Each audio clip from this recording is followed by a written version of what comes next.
So, hello mga mi, good morning. So, ayan, kakatapos ko palang maligo at meron akong share sa inyo na bagong nabili kong lipstick kahapon sa pinsan nga ng aking asawa, dun sa pinuntahan namin kahapon sa Tuigaraw.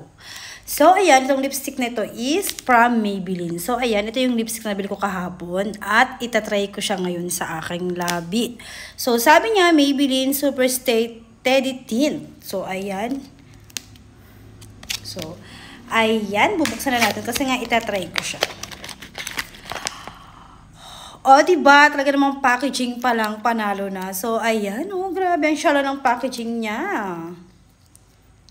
So, hindi ito sponsored ha. Talagang nabili ko ito kahapon. So, ayan. O, diba? Ganito yung packaging niya. So, packaging pa lang. So, super ganda na. Ayan, o. May nakalagay dyan. Maybelline Superstay Teddy Tint.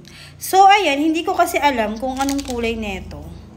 Kaya itatry ko siya ngayon. Whew.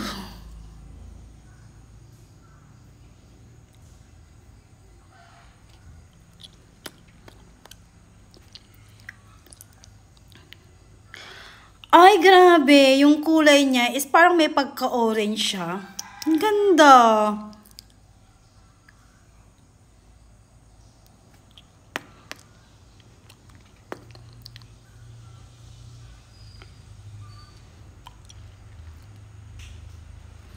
O, di ba kung makikita ninyo yung labi ko? As in, pack na pack siya. Ayan, no?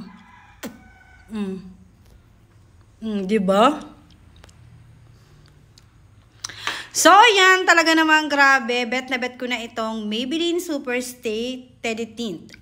At yung kung makikita ninyo, yung kulay niya is parang may pagka-orange siya. Pero hindi ko alam pag tumagal na siya kung ano maging...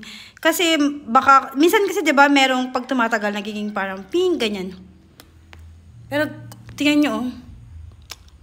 Ang glossy ng aking labi.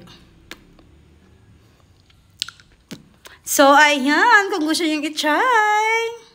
So, bili na kayo. Siguro meron ito sa mga online. Pero di ko kasi ito nabili sa online. So, nabili ko nga ito sa pinsan nga ng aking asawa kahapon.